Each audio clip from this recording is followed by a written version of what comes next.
Muy buenas tardes, agradecidas de su fiel compañía.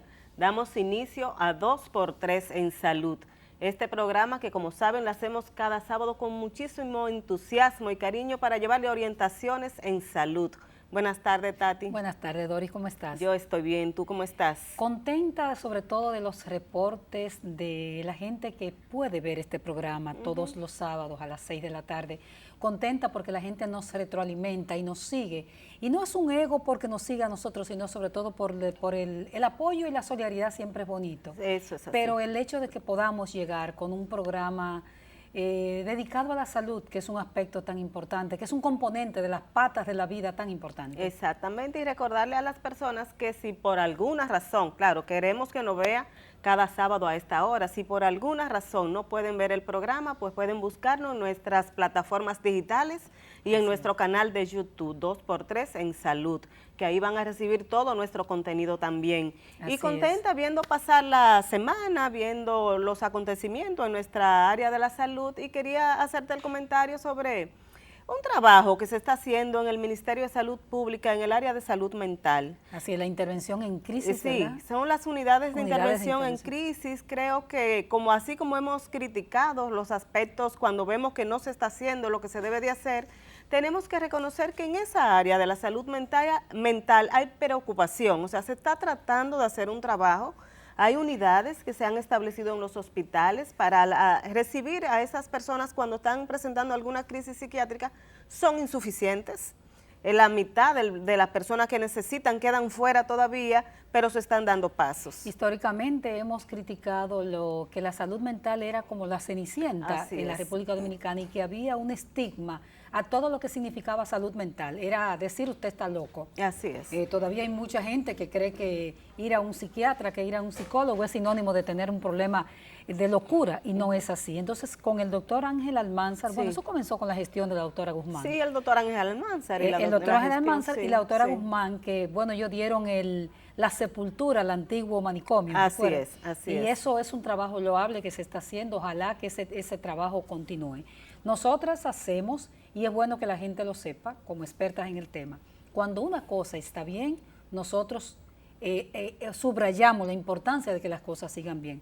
Cuando están mal, como es en el caso del dengue, así es. Pues también decimos que las cosas están mal. Pero en este caso, que es el tema que nos ocupa, qué bueno que se esté avanzando en materia de salud mental en la República Dominicana. Así es, y nada, nunca está de más seguirle las recomendaciones a la población.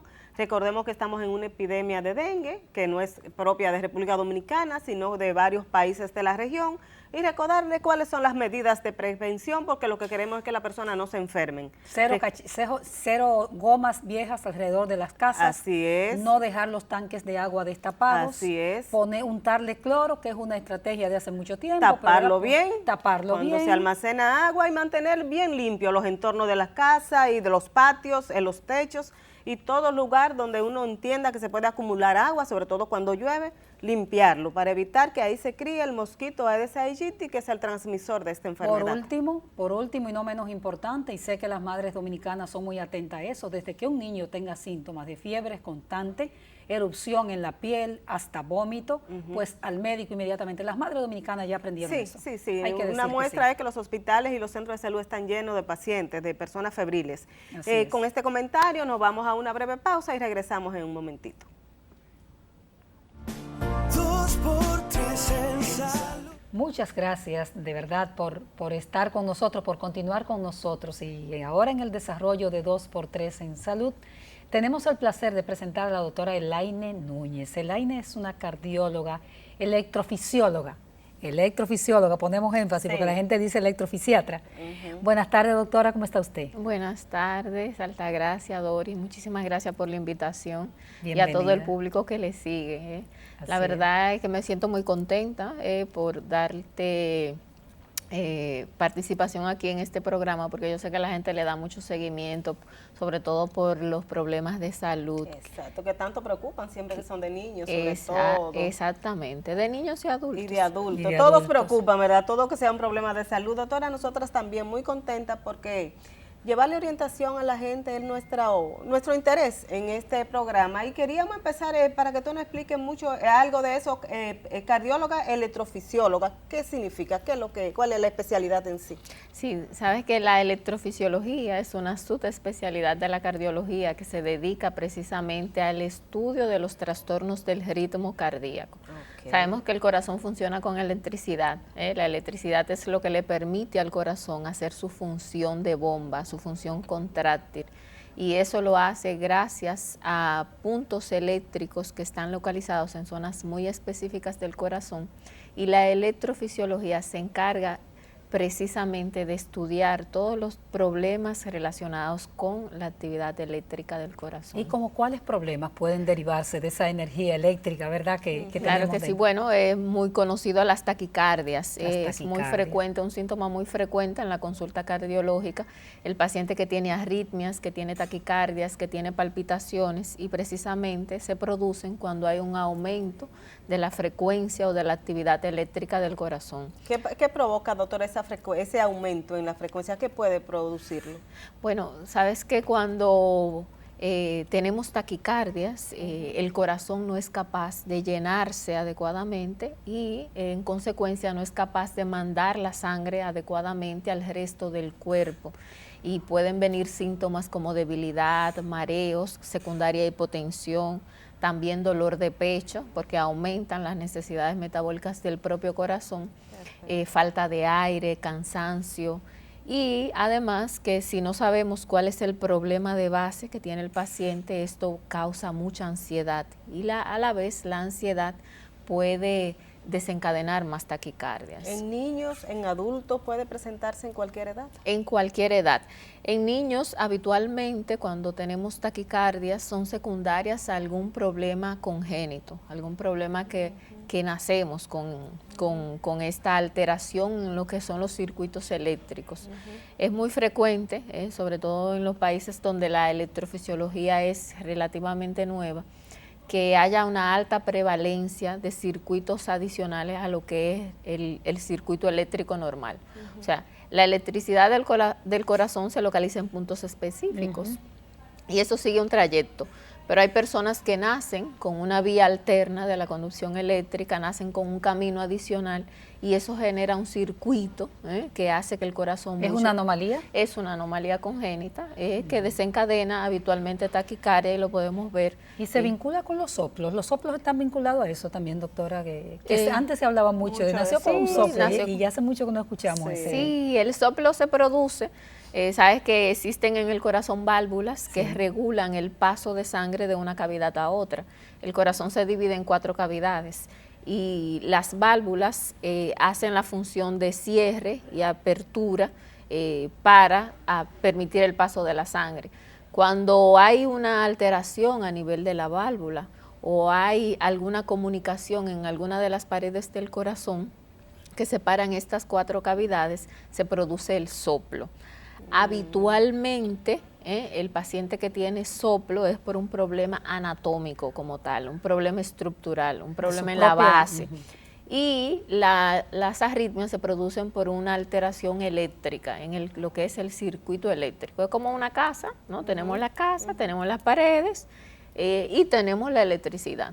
No necesariamente tiene que haber una relación entre alteración de las paredes con lo que es el circuito eléctrico. Salvo comunicaciones, ¿no? O defectos muy grandes en la pared del corazón que se relacionan con un desplazamiento de esos circuitos eléctricos y causan habitualmente bloqueos o ritmos lentos. Exacto. Porque no solo tenemos taquicardia, sino también tenemos bradicardia, que es el ritmo se lento. llama cuando es el ritmo lento. Exactamente, y es que el corazón va muy lento. ¿La sangre también le llega menos de lo que debería llegar? Exactamente, llega menos al resto del cuerpo, incluyendo el cerebro. El paciente puede tener debilidad, pérdida del conocimiento. Doctora, y ese ritmo lento, el ritmo lento, vamos a concentrarnos en esto, también es por defecto, puede ser un defecto congénito, pero también puede ser por otras causas. ¿Cuáles serían? Exactamente, defectos congénitos que lo vemos a temprana edad en niños que incluso lo podemos diagnosticar con el eco fetal desde el embarazo. Afortunadamente. Afortunadamente, y estamos muy desarrollados con Vamos a esta hablar ahorita técnica. de ese desarrollo tecnológico en nuestro país. Así es. Y también hay otras causas secundarias que pueden hacer que el ritmo se ponga lento. Una de las principales causas es el trastorno degenerativo del sistema eléctrico. En la medida que vamos avanzando en la edad, esas fibras que conducen la electricidad del corazón se calcifican, se ponen lentas y pueden ocasionar bloqueos. También la enfermedad coronaria, el paciente que sufre un infarto, puede en un momento determinado, dependiendo de la localización del infarto, hacer que el corazón vaya lento.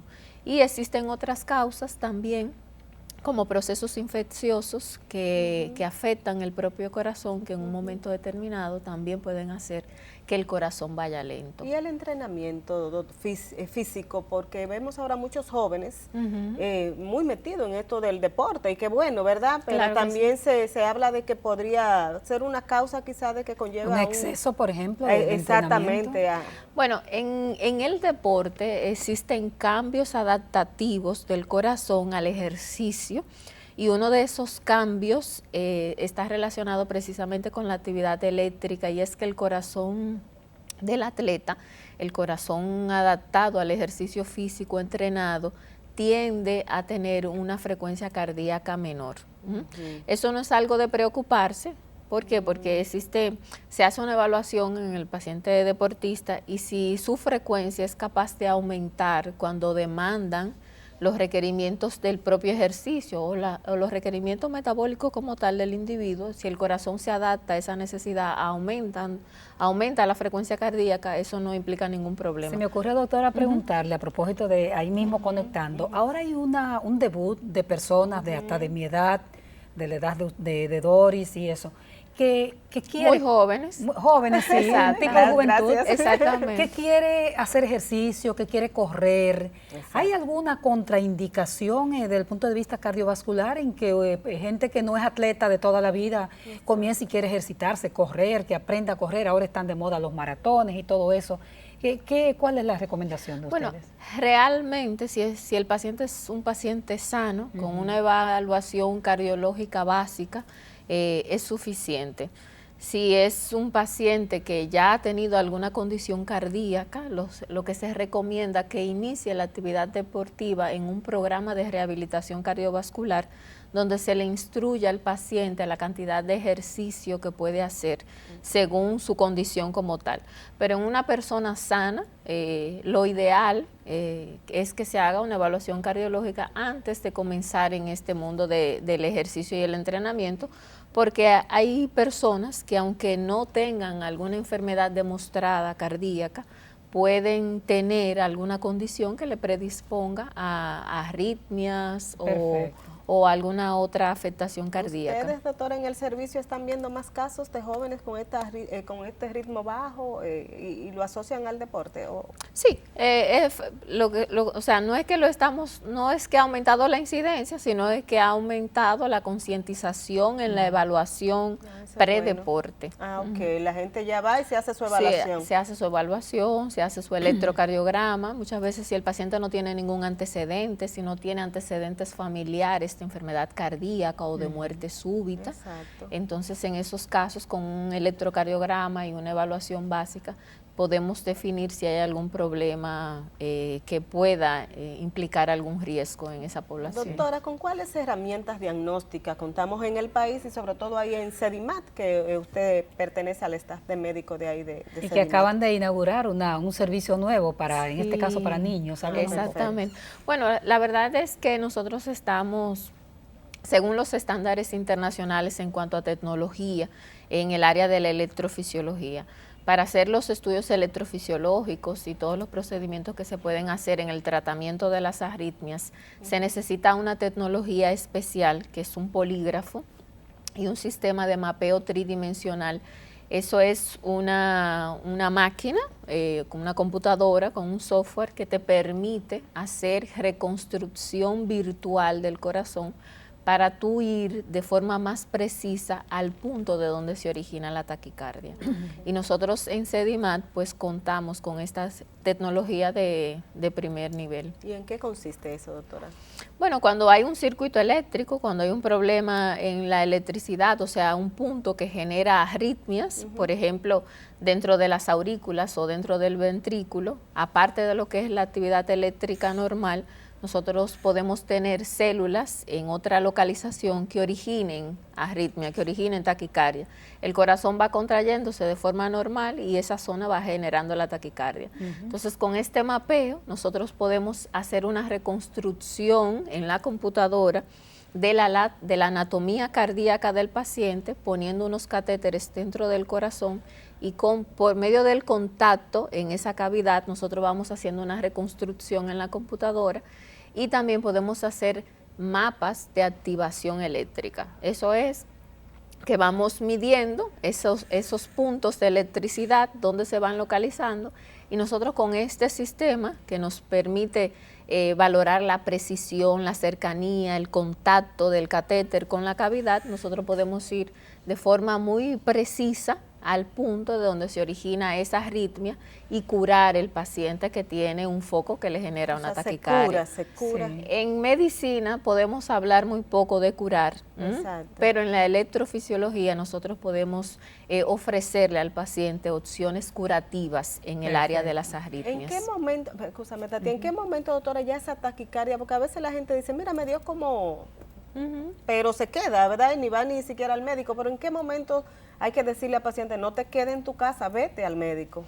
Bueno, lo ideal es que todo paciente que tenga algún síntoma relacionado con el corazón, ya sea dolor de pecho, falta de aire o cansancio al hacer las actividades cotidianas, taquicardias, palpitaciones, que se le acelere el corazón, o como decimos que el corazón se me quiere salir por la boca. En esos casos lo ideal es hacer una evaluación cardiovascular.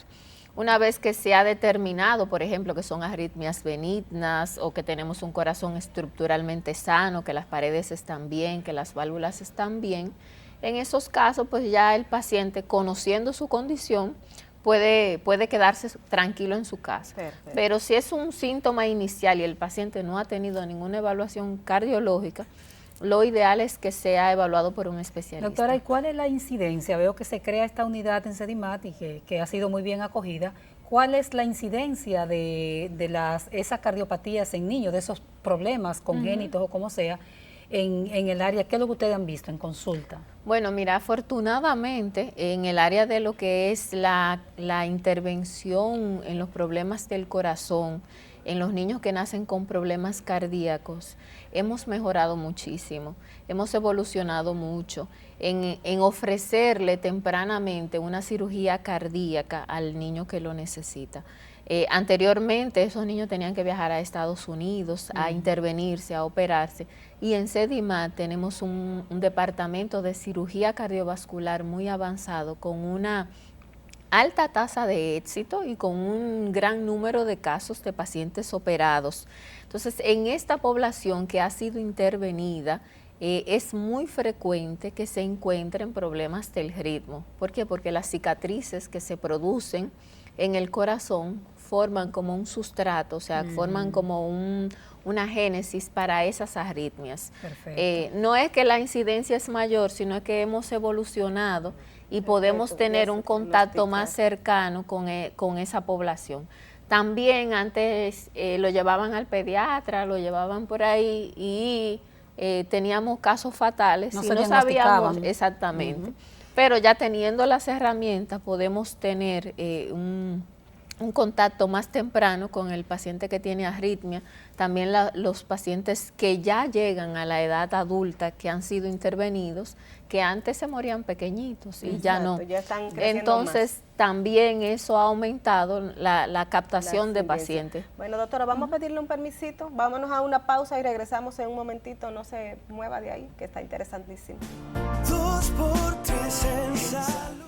Continuamos con la doctora Elaine Núñez, electrofisióloga. Doctora, ¿qué tipo de tratamientos se aplican en Sedimat para corregir las arritmias y todos todo lo que tiene que ver con el ritmo cardíaco? Bueno, hay diferentes opciones de tratamiento. Por ejemplo, en el caso de los ritmos rápidos, tenemos la opción de lo que es el estudio electrofisiológico y la ablación por radiofrecuencia.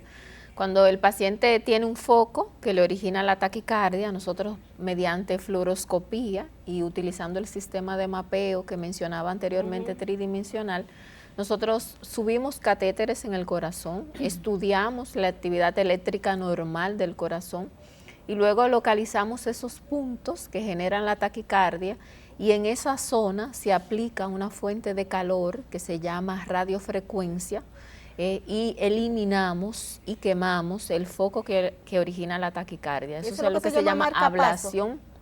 Eso es ablación por radiofrecuencia. Okay. El marcapasos. Ablación sin H. Ablación sin H, sí. Sí.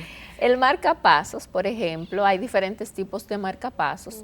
Es cuando el paciente tiene o un ritmo rápido o un ritmo lento.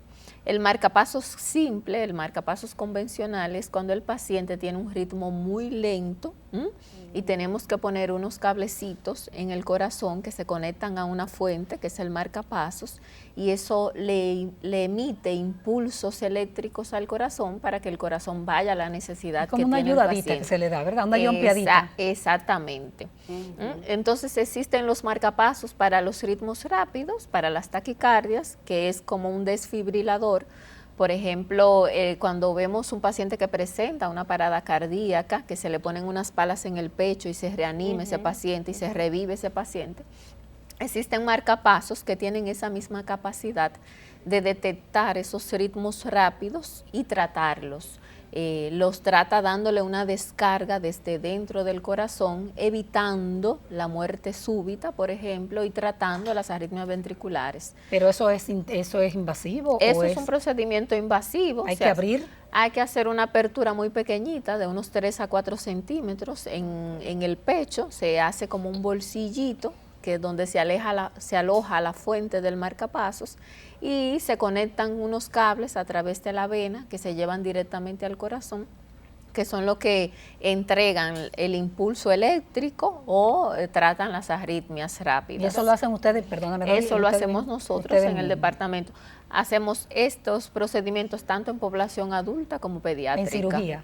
Lo hacemos en un quirófano. En un quirófano. Es un procedimiento que tarda aproximadamente 2 horas, dependiendo del contexto, pero se hace en el quirófano, guiado por fluoroscopía. A veces utilizamos el sistema de mapeo tridimensional, si es arritmias rápidas.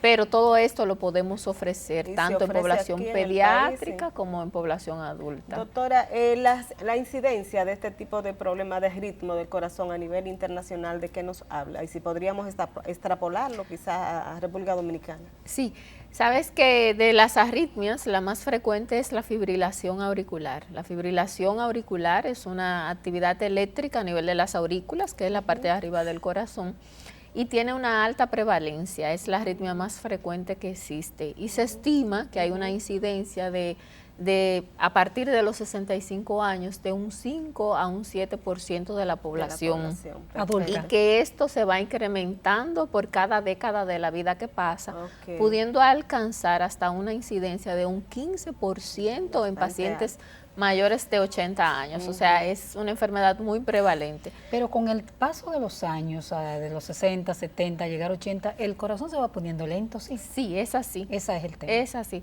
porque las células que originan, las fibras que originan la actividad eléctrica se van poniendo rígidas, se calcifican y hacen que la electricidad se conduzca de forma más lenta. Eso es normal. ¿Y en la población más joven? ¿De qué nos hablan las cifras? Bueno, habitualmente nosotros mantenemos una frecuencia cardíaca en un adulto normal de 70 latidos por minuto. Si el paciente es atleta, si es un paciente entrenado, podemos tener una frecuencia cardíaca menor. También, si el paciente tiene alguna otra condición adicional, puede mantener un ritmo de frecuencia mayor. O sea, no podemos transmitir que si no lo tenemos en 70, tenemos un problema, porque realmente no es así.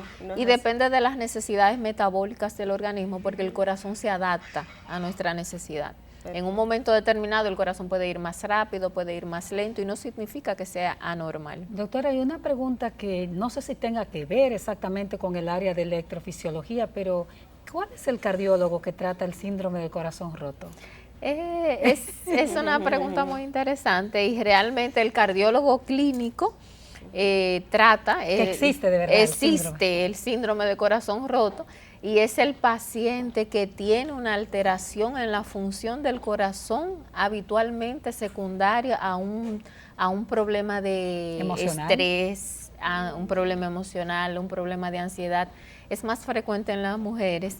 Y se ve una alteración en la función del corazón, en la contracción del corazón, sin tener enfermedad coronaria. En este caso, interviene tanto el cardiólogo clínico como el cardiólogo, el cardiólogo intervencionista, porque hay que hacer una serie de pruebas para concluir que se trata de un corazón Y eso no tiene roto. que ver nada más con que tú te enamorada, que el hombre te Con dejó. una que desilusión amorosa. Todos esos factores influyen en un momento determinado Porque para que... siempre se dice, bueno, que tiene corazón roto después de una relación que fracasó. Bueno, nosotros en lenguaje popular lo expresamos de esa manera, pero en medicina existe lo que es el síndrome de Takotsubo o síndrome del corazón roto. Y es un problema real. ¿Qué manifestaciones tiene la persona, el paciente? Sí, puede tener síntomas de infarto, dolor de pecho, puede tener disminución en la función del corazón, disminución de la cantidad de sangre que el corazón bombea en cada latido. Hay una zona del corazón que se pone grande, se dilata, se daña exactamente. Sin tener una causa anatómica que lo justifique. Por ejemplo, en el paciente que sufre un infarto, se le tapa una arteria coronaria y esto lleva a que ese territorio al que esa arteria tiene que llevarle la sangre se dañe, se enferme, se adelgace, no funcione, no se contraiga adecuadamente. Y esto pasa en el síndrome de corazón roto sin tener enfermedad coronaria, sin tener una causa como tal que lo justifique, excepto el trastorno o la situación de estrés que implique en ese momento. Y eso está más que demostrado. Doctora, ustedes volviendo después de esa pregunta del corazón roto a la unidad de electrofisiología de SEDIMAT, si una madre tiene un problema que ya se sabe porque se lo diagnosticó su cardiólogo pediatra, si es el cardiólogo general o como sea, y quiere llegar a la unidad, ¿qué es lo que tiene que hacer la gente, las madres con sus niños? Bueno, habitualmente el departamento de cardiología pediátrica funciona por citas, pero también tenemos un servicio de recepción del paciente que llega el mismo día, que puede ser evaluado por un cardiólogo pediatra o por un cardiólogo de adulto el mismo día. Si tenemos una situación que queremos programar una consulta, lo podemos hacer llamando al teléfono de allá de SEDIMAT, que es el 809-565-9989, y el call center te orienta y te dirige y tú puedes marcar una cita, pero de lo contrario, hay un servicio de atención inmediata a todas las personas que llegan solicitando una consulta cardiológica, tanto de adultos como de niños. ¿Y cuántos especialistas tenemos nosotros en el país y ustedes en SEDIMAT en esta rama? En el área de electrofisiología. Bueno, realmente tenemos, en SEDIMAT tenemos lo que es el departamento de electrofisiología. Habitualmente funciona con 2 o más electrofisiólogos. En SEDIMAT somos 2 electrofisiólogos, el doctor Fernando Vidal y yo, que hacemos un equipo, por lo que mencionábamos, que se necesita hacer varias cosas al mismo tiempo, el polígrafo, el sistema de mapeo, la localización de los catéteres, y habitualmente se trabaja en equipo. En los países especializados en el área, como en países más desarrollados, se trabaja la electrofisiología en equipo. Bueno, doctora, la verdad que sin desperdicio su participación en este programa, así que nosotras nos resta agradecerle de todo corazón que esté aquí. Qué bueno que los niños dominicanos tienen ese servicio. Gracias a la doctora Elaine Núñez por acompañarnos. Gracias, doctor. Gracias a ustedes por la invitación. 2 por 3 en salud. seguimos en 2x3 en salud con este programa especial, porque hoy tenemos ahora nuevos invitados que vamos a continuar con el ritmo de nuestra entrevista de la tarde. Y contamos con Roselyn Guzmán. Roselyn es de ARS Pali, y Elena Conti. Ella es especialista en lactancia materna. Recordemos que todos estos días hemos estado celebrando la Semana Mundial de la Lactancia Materna, y para nosotros un gran placer llevar orientaciones a nuestros televidentes sobre este tema. Buenas, bienvenidas a las dos. Gracias. ¿Les parece? Comenzamos ahí mismo con Roselyn, porque hoy, este día, ustedes tuvieron una actividad importante sobre lactancia materna y después nos vamos con la experta. ¿Qué fue lo que tuvieron ustedes en el día de hoy? Así es, de verdad que muchas gracias por la invitación, por cedernos su espacio para compartir informaciones tan interesantes y que van de la mano con todo nuestro pilar, que es trabajar el tema de prevención, la promoción de la salud y, enhorabuena, el tema de la lactancia materna. El día de hoy llevamos a cabo una actividad con madres hablando sobre el tema de lactancia. Tuvimos un panel de expertos con una gama de expertos con gran experiencia en temas de lactancia materna. Tuvimos una participación importante también de UNICEF, donde estuvimos conversando acerca de mitos, realidades, cuáles son los beneficios de la leche materna para el bebé y la madre. Abordamos temas también como el entorno emocional, que es muy importante en todo el proceso de la lactancia materna, ese acompañamiento del padre, como un apoyo incondicional en todo este proceso. También contamos con la participación de Elena Conti, quien nos acompaña hoy y nos va a conversar acerca de cuáles son esos temas relevantes y por qué es tan importante tratar el tema de la lactancia materna. Para ARS Pali es importante trabajar estos temas y lo llevamos a cabo en nuestro programa Mamás Radiantes, donde Elena Conti también nos colabora con el curso. En lo que va de año ya tenemos 2.190 mujeres en el programa que han trabajado todo el tema de la preparación al parto, ejercicios pre y postnatales. Este curso es importante destacar que es con la colaboración también de la pareja, para que esté consciente de todo lo que involucra este proceso. Eso para los afiliados de Pali, Eso ¿no? es correcto. ¿Y a nivel nacional hacen este curso? Hasta el momento estamos trabajando en Santo Domingo, pero la verdad es que tenemos una acogida bien interesante. Todas las madres aprenden ahí todo lo que es el proceso de la maternidad, todas esas dudas. De hecho, Elena tiene un grupo con ellas donde pueden hacer preguntas todo el tiempo. O sea que es muy importante y de verdad que trabajamos mucho de la mano con esas inquietudes que tienen el día a día de una madre. Eso es compromiso social, además. Elena, ¿qué tiene que saber una madre sobre la lactancia materna? O sea, ¿qué es lo importante que se sepa sobre esto? Bueno, en realidad lo importante es mucho. Es mucho. Y yo siempre digo que para que exista una buena producción, para que la mamá pueda lactar, tiene que conocer la suma de una pequeña cantidad de tips, porque no es una sola cosa, son la suma de una pequeña cantidad de detalles que en conjunto son lo que van a asegurar la realidad del proceso, ¿no? Por eso es importante, como decía Roselyn, el tema de la formación durante el embarazo.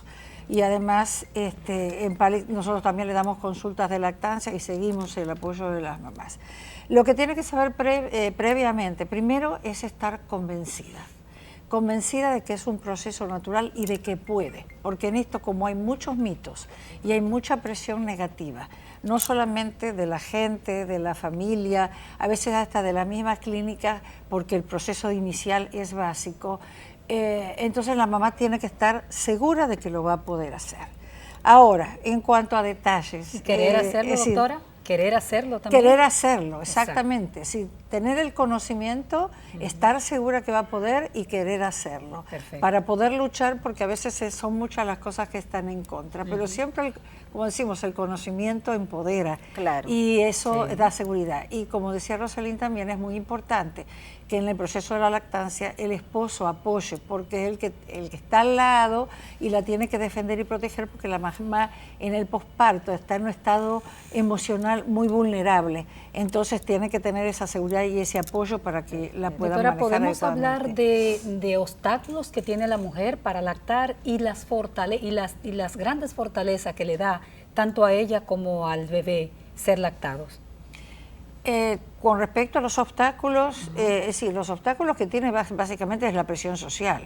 es decir, que le influye y desde el primer momento cuando le dan el biberón al bebé por ahí en la clínica y no se empieza desde la lactancia materna, que debería ser desde el mismo momento que el bebé nace, colocárselo al seno y que ya empiece con el proceso de lactancia ahí. Es decir, ya ahí cuando se está introduciendo el biberón desde el primer momento ya se está interfiriendo con la lactancia materna. Se lo pusimos cómodo al bebé. Sí, en realidad yo le diría al revés. De alguna manera es cómodo, pero también es difícil. ¿Por qué? Porque se le pone un medio que es totalmente distinto. El bebé con el biberón tiene un tipo de succión determinada, le sale mucho más rápido, los músculos que trabaja son otros. ¿Y qué sucede? En poco tiempo saca más cantidad. Cuando va al seno materno, que en el principio no siempre la mamá tiene una buena producción, claro, el bebé tiene que hacer un trabajo más activo, no le sale de la misma manera, la forma de la succión es distinta y esto sucede una cuestión que en lactancia se llama confusión de lactancia de flujo y confusión de succión, que se le llama justamente a este proceso. Cuando el bebé encuentra eso, trata de succionar de la misma manera y evidentemente no le sale leche, le cuesta más, va dejándolo y a la mamá al no conocer ni saber este proceso ni los otros pequeños detalles que les decía, no va a alimentarlo adecuadamente. Por lo tanto, tenemos que tener claro que indefectiblemente para que haya producción tiene que haber succión, porque cuando el bebé succiona, manda una orden a la hipófisis y la hipófisis libera prolactina y oxitocina y eso es lo que va a hacer que se produzca la leche y la oxitocina la eyección de la leche. Bueno. También hay que tener claro que en cada lactada la primera leche que sale es una leche más aguada y la leche que sigue tiene proteína y grasa, por lo tanto el bebé tiene que tomar a libre demanda y de un seno hasta que se vacía y del otro como complemento.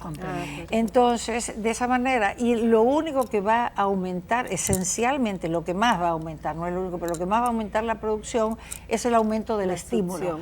Cuando la mamá no tiene mucho, que al principio puede pasar, cuanto más coloque el bebé al seno, la suma de estímulo más estímulo y gotita más gotita va a hacer que es lo que al bebé lo va a alimentar. Sí, lo que le va a alimentar es la asiduidad más que la cantidad. Siempre se piensa, alguna mamá, no, es que él no se llena con la leche de mi seno, entonces tienden a darle entonces la fórmula. Claro, lo que pasa es que en ese caso se parte de una hipótesis negativa, que es lo que maneja la mayoría de la gente. Cuando el bebé toma la leche de fórmula, como les decía antes, toma más rápido, más cantidad, y la leche materna además es mucho más fácil de digerir. Entonces, en general, el bebé que toma leche de fórmula pasa 2 y 3 horas durmiendo. Como el bebé de leche materna es mucho más digerible y además toma en general en cómodas cuotas, cuando la gente ve eso, piensa que la leche no le alcanzó y que no es suficiente. Entonces, ¿qué es lo que hacen? Le dicen a la mamá, dale un biberón. ¿Y qué pasa? Se comprueba la hipótesis negativa. Cuando le dan el biberón, el bebé duerme más y entonces dice, ¿viste cómo tu leche no la alcanzaba? ¿Viste con eso se llenó? Y entonces ahí se sigue la problemática. ¿Beneficios que recibe el niño al amamantarse? Muchísimos. Por lo pronto, por un lado, recibe un producto que es mucho más digerible que otro. Tiene los nutrientes necesarios para un aparato digestivo que hasta el momento no ha tenido ningún tipo de proceso de ese tipo, de esa cuestión. Tiene elementos para limpiar el organismo y tiene algo que no tiene ninguna leche de fórmula, que son anticuerpos. El bebé desde el calostro está recibiendo anticuerpos, o sea, la primera vacuna es eso.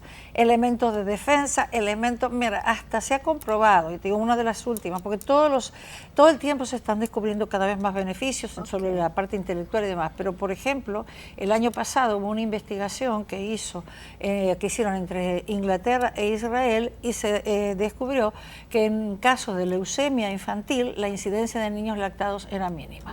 Se ha encontrado beneficios a nivel del autismo y de muchas otras cosas más.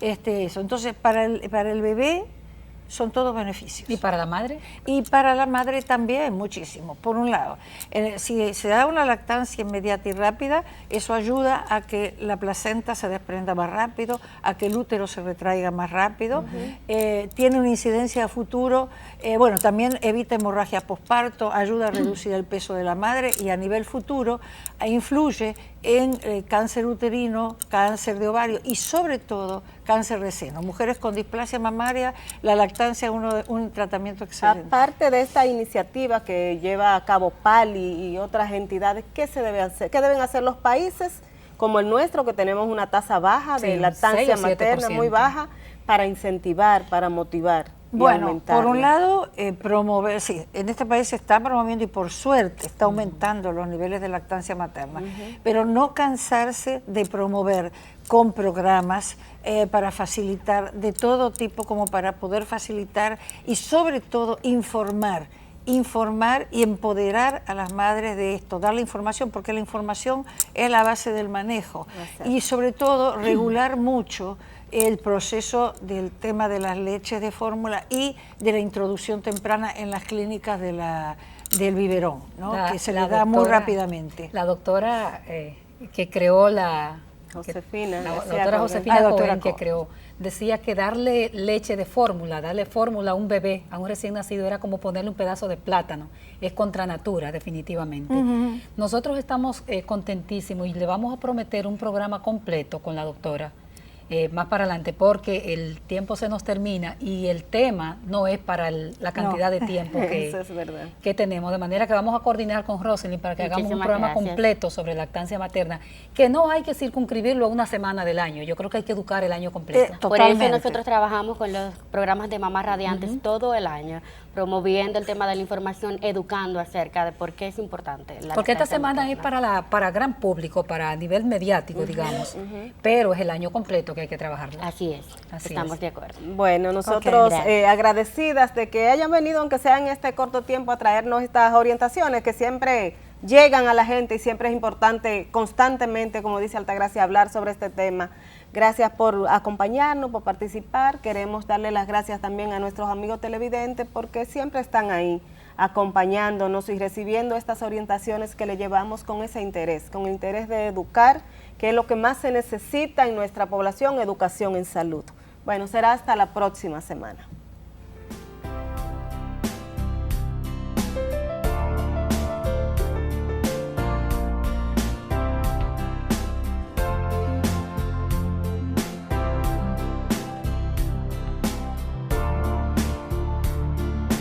Dos por tres en salud.